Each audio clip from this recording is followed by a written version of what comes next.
Buletin Didik 24 Januari bersama saya Syafri Izan Wahab. Assalamualaikum dan salam sejahtera. Seramai 53 orang murid Sekolah Kebangsaan SK Assumption seberang Perai Utara, Pulau Pinang disuraikan ke sekolah berhampiran. Kementerian Pendidikan KPM menerusi kenyataannya memaklumkan ketetapan itu diambil berdasarkan trend enrolment murid yang menurun dari setahun ke setahun. Menurut kenyataan itu, pada masa ini sekolah tersebut beroperasi dengan enrolment murid seramai 53 orang dengan 15 guru dan 2 anggota kumpulan pelaksana AKP. Dalam pada itu, terdapat 5 buah sekolah berdekatan dalam lingkungan antara 0.35 hingga 5.8 km. Ia termasuk Sekolah Kebangsaan Kuala Perai, Batu Werf, Sekolah Kebangsaan Sungai Nyor dan Sekolah Kebangsaan Hir Johari, Perai. Penyuraian tersebut juga dapat meningkatkan kecekapan penggunaan sumber melalui agihan semula guru dan AKP yang terlibat ke sekolah lain. Walau bagaimanapun susulan sesi persekolahan yang sedang berlangsung, KPM telah memohon penangguhan pengosongan bangunan dan tapak sekolah sehingga tamat sesi persekolahan penggal ketiga pada Mac depan. KPM akan turut membantu memudah cara urusan kemasukan murid ke sekolah baharu pilihan ibu bapa bagi kalender akademik sesi 2022-2023. Penyelarasan kebenaran pulang ke rumah bagi pelajar di institusi pendidikan sempena cuti Tahun Baru Cina antara dibincangkan dalam mesyuarat pengurusan jangkitan COVID-19 Kementerian Pendidikan KPM semalam. Menteri Kanan Pendidikan Datuk Dr. Razzie Jidin berkata, mesyuarat yang dihadiri pengurusan tertinggi dan pegawai KPM itu turut menyentuh perkara penting berkaitan pengurusan operasi institusi pendidikan ketika pandemik yang memerlukan perhatian segera. Dalam perkongsian di Facebooknya, Datuk Dr. Razzie berkata, kementeriannya sentiasa berusaha mendapatkan pendekatan terbaik untuk mengurangkan risiko jangkitan dalam kalangan warga sekolah, khususnya pelajar di sekolah berasrama. Justru, KPM memohon kerjasama semua pihak, khususnya ibu bapa, murid dan guru untuk sama-sama membantu serta menyokong usaha pihaknya untuk memastikan murid dapat terus mengikuti pembelajaran secara bersemuka dengan selamat. 2 hari lepas, Perdana Menteri Datuk Seri Ismail Sabri Yaakob berkata, kerajaan menunggu laporan terperinci daripada jawatan kuasa Pro-Tem untuk menentukan sebarang pertimbangan membabitkan isu peningkatan kes COVID-19 dalam kalangan pelajar sekolah. Kluster pendidikan di Kedah membabitkan seramai 525 pelajar dan 25 guru setakat ini. Jabatan Kesihatan Negeri JKN memaklumkan 8 kluster pendidikan yang dikesan di seluruh negeri menyebabkan 15 sekolah ditutup. JKN Kedah juga mengesan kes positif membabitkan 5 sekolah di 5 daerah iaitu Pendang, Kulim, Kubang Pasu, Yan dan Kuala Muda. Berikutan itu, Jabatan Pendidikan Negeri dan pihak pengurusan sekolah diminta untuk meningkatkan pemantauan termasuk memastikan prosedur operasi standard SOP ditetapkan dipatuhi. Bagi 15 sekolah yang ditutup, ia membabitkan 13 sekolah harian berasrama dan 2 sekolah harian biasa. Kesemua pelajar yang positif dihantar ke Pusat Kuarantin dan Rawatan COVID-19 PKRC.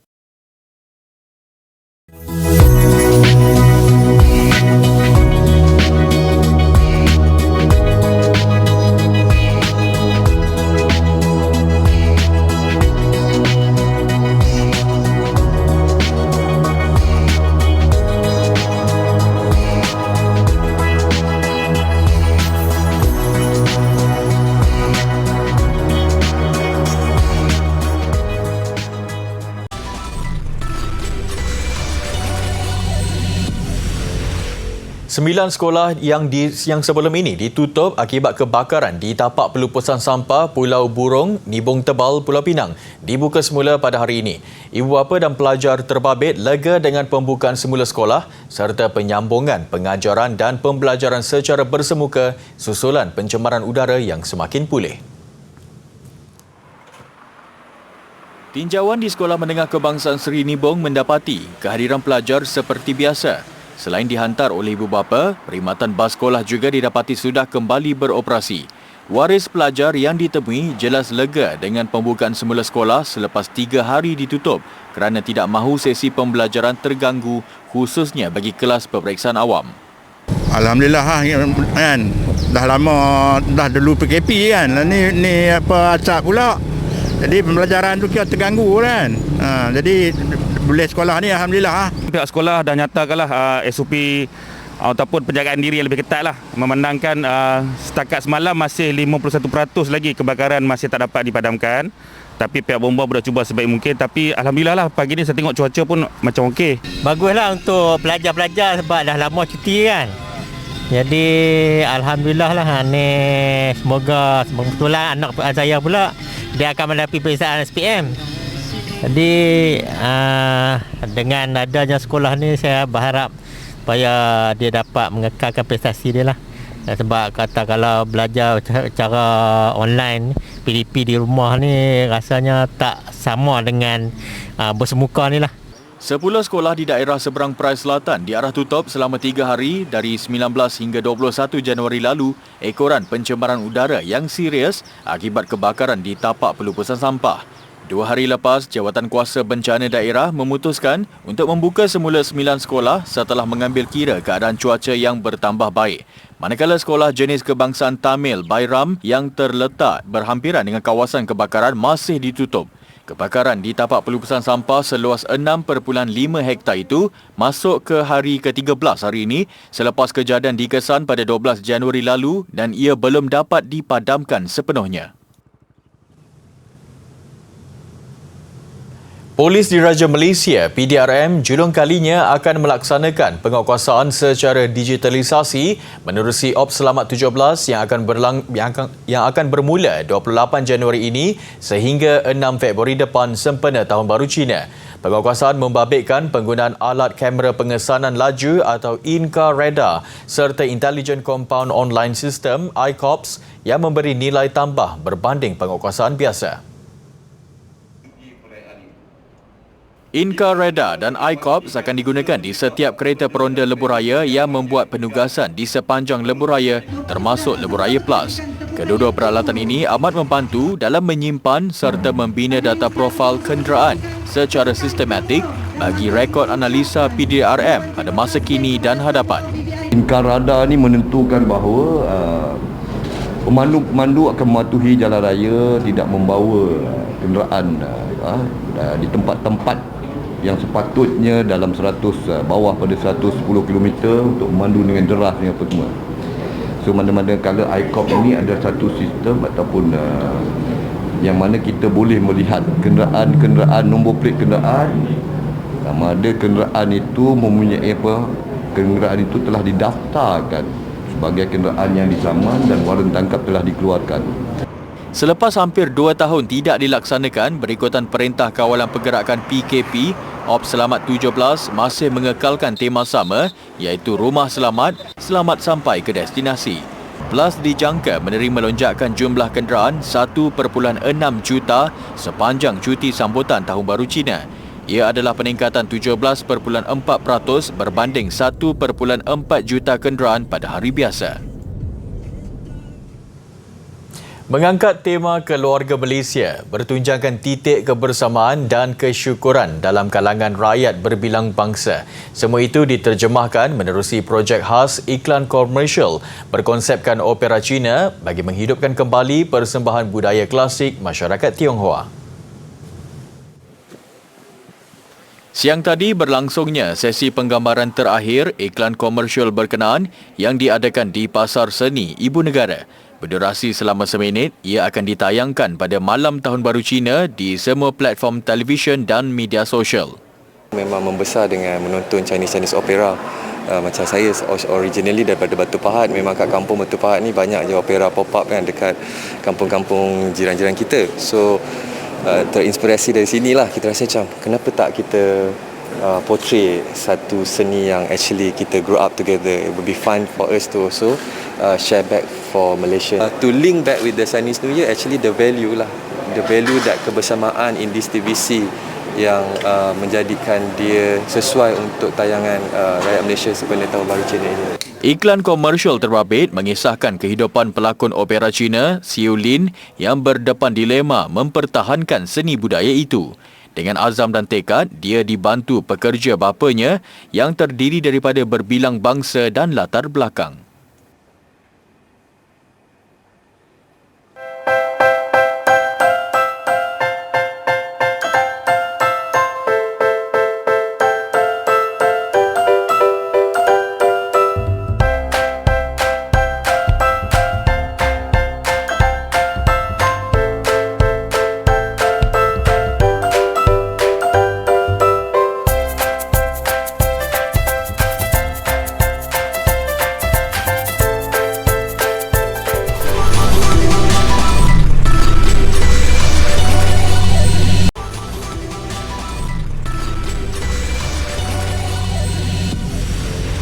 Bersua kembali.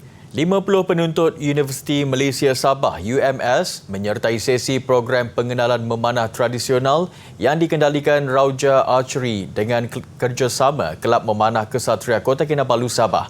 Program membabitkan penuntut ijazah sains sukan itu antara lain memperkenalkan asas mengenai memanah tradisional, pengenalan peralatan memanah tradisional, tata cara keselamatan ketika memanah, adab dan sunnah memanah tradisional serta kepelbagaian jenis posisi dalam memanah tradisional. Menurut Presiden Kelab Memanah Kesatria Kota Kinabalu, Mat Suhaimi Sapii, program terbabit juga adalah pembuka tirai pengoperasian semula arena memanah tradisional pantai UMS. Pengisian aktiviti semalam, kata Mat Suhaimi, dimulakan dengan takliman mengenai pengenalan memanah tradisional, kemudian diteruskan dengan aktiviti praktikal memanah, khusus berdasarkan silibus memanah yang dirangka Kelab Memanah Kesatria Kota Kinabalu dan juga pertandingan dalam kalangan pelajar. Seramai 10 orang jurulatih daripada kalangan pemanah tradisional Sabah yang berpengalaman membantu dalam membimbing penuntut yang terbabit dalam program ini. Dalam pada itu, Mat Suhaimi berkata, program terbabit juga salah satu usaha pihaknya dalam melahirkan bakat pemanah tradisional baharu, khususnya golongan belia Sabah. Pada masa sama, Mat Suhaimi juga yakin arena memanah tradisional pantai UMS ini juga satu-satunya lokasi untuk belajar memanah tradisional di Malaysia yang dibuat khusus di dalam Institut Pengajian Tinggi Awam. Secara tidak langsung, ia akan menjadi platform utama melahirkan lebih ramai pemanah tradisional. Peta, bijak dan penyampaian maklumat yang begitu jelas. Lagak adik Muhammad Haziq Muhammad Ashraf menerusi video yang tular di laman media sosial siang tadi menerima pujian warganet. Rata-rata mereka terkejut kanak-kanak seusianya mampu beraksi seperti seorang wartawan yang sedang bertugas di lokasi tugasan.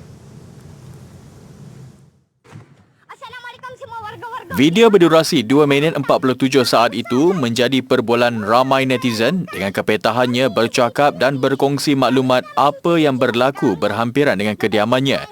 Gelagat Muhammad Haziq bercerita mengenai penemuan seekor ular sawa di Bukit Selambau, Sungai Petani Kedah dalam logat Kedah juga mencuri tumpuan.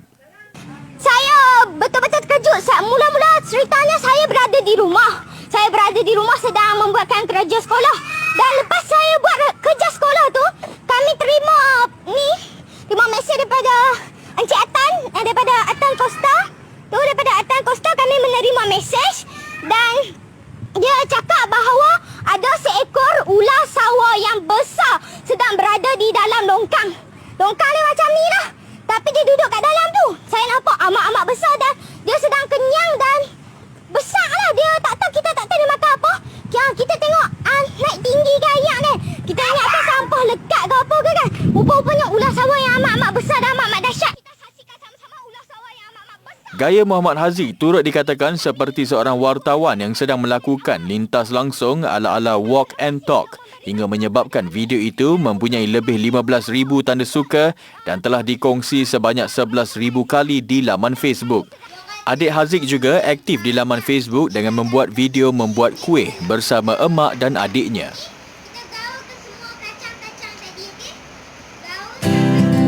Nak tahu tak macam mana selipar kita boleh mencengkam? Hari ini saya ada satu selipar dan saya akan pakai dan kita akan tengok macam mana selipar ini mencengkam di permukaan bawah.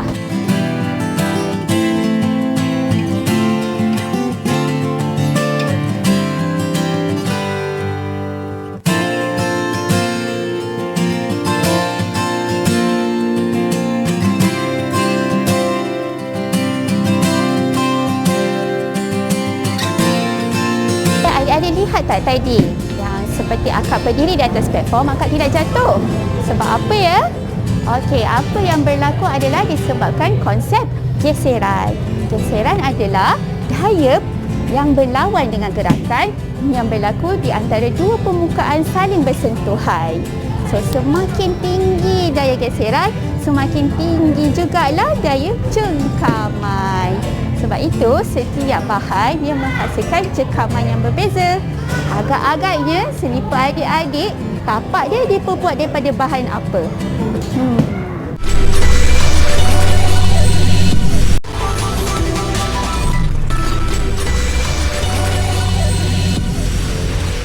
Sukan dimulakan dengan kejohanan Hoki Piala Asia Wanita 2022 di Muscat, Oman. Skuad wanita negara akan turun bagi aksi ketiga kumpulan A menentang Jepun jam 9 malam ini. Sudah tentu barisan pemain lebih bersemangat bagi mencipta kejutan selepas kejayaan menewaskan Singapura 2-0 pada perlawanan kedua semalam. Selepas dibenam India 9-0 Sabtu lalu, Malaysia berjaya membuat kebangkitan berdepan Singapura pada aksi kedua semalam apabila 2 gol daripada pemain berpengalaman Fatin Syafiqah Muhammad Syukri dan Nuraini Abdul Rashid membantu pasukan negara meraih 3 mata pertama kumpulan A di Kompleks Sultan Qaboos, Muscat. Malaysia yang dihadiahkan dengan pukulan sudut penalti pada minit ke-7 berjaya disempurnakan Fatin Syafiqah menewaskan penjaga gol Singapura Liu Yutong. Selang seminit kemudian, Malaysia sekali lagi dihadiahkan dengan pukulan sudut penalti dan kali ini giliran Nuraini Abdul Rashid untuk terus meletakkan Malaysia selesa di depan. Penguasaan jelas memihak skuad negara dalam baki dua suku perlawanan, namun ketangkasan penjaga gol kedua Singapura, Felisa Lai, menafikan banyak gerakan penyerang negara. Kedudukan 2-0 kekal sehingga tamat perlawanan. Against Singapore could be summarised as we were very, very good in quarter one and pretty much throughout quarter two, where the intensity of movement, the speed of positioning, the speed of passing and quality of passing was very, very high. It resulted in a lot of good circle penetrations and goal scoring opportunities.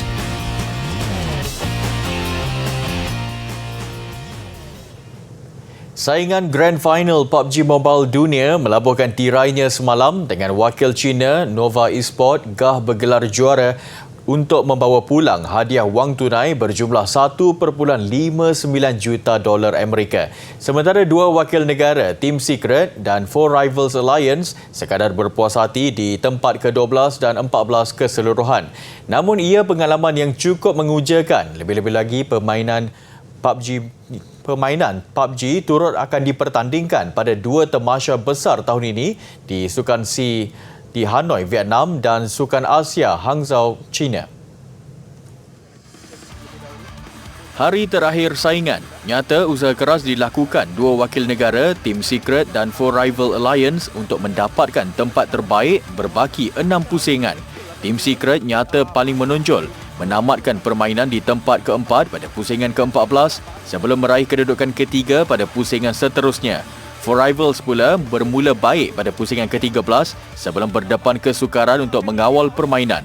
Dan selesai ke semua 18 pusingan, Team Secret kekal menamatkan aksi di tempat ke-12.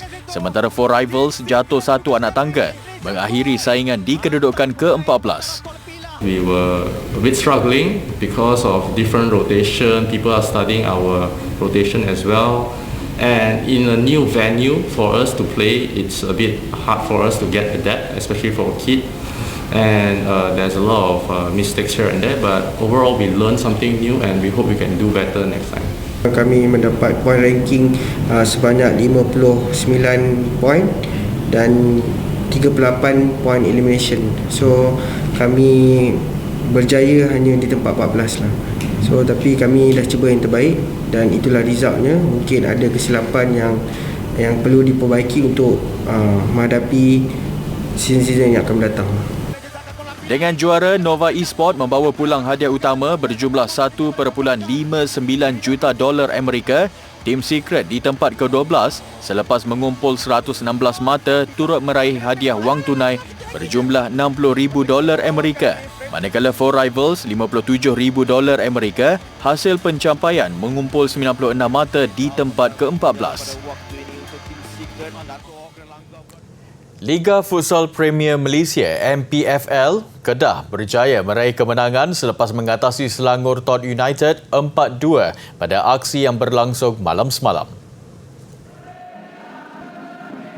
Kedah terlebih dahulu membuka jaringan menerusi Hafiz Marzuki pada minit ke-6 dan Fakhrul Islam pada minit ke-17. Selangor Tod United cuba bangkit dan mereka akhirnya berjaya mencari 2 gol penyamaan sejurus bermula separuh masa kedua hasil jaringan Amirul Sugito dan Wan Abdul Razik. Namun Kedah menutup perlawanan dengan kemenangan selepas jaringan Syahmi Abdullah dan Farid Ahmad berjaya menewaskan penjaga gol lawan. Dengan kemenangan ini, Kedah naik ke kedudukan 4 Liga, 2 mata di belakang Pahang Rangers, Selangor Mac dan Selangor Tod United.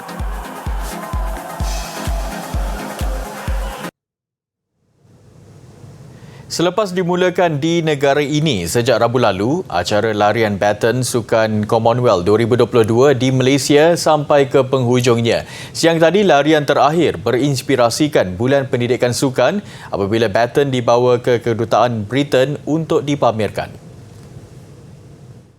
Pelbagai aktiviti dianjurkan berkaitan pendidikan yang dikelola Suruhanjaya Tinggi British di Malaysia. Ia dihadiri Pengarah Kedutaan Jazril Goh dan Suruhanjaya Tinggi British ke Malaysia Charles Hay. Larian baton Commonwealth di Malaysia adalah destinasi ke-29 membabitkan beberapa lokasi seperti Kuala Lumpur, Ipoh, Banting dan Putrajaya. Selepas ini, baton akan diterbangkan ke Brunei untuk larian seterusnya. Brunei adalah destinasi ke-30 daripada 72 negara yang dijelajahi. Sukan Commonwealth Birmingham akan membuka tirai 28 Julai hingga 8 Ogos depan.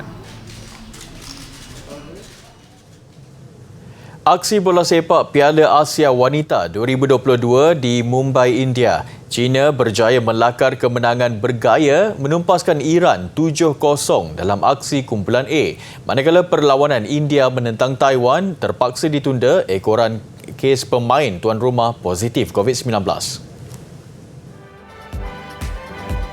Berlangsung di arena bola sepak Mumbai, juara 8 kali China mencipta gol pertama perlawanan minit ke-28 menerusi Wang Shuang.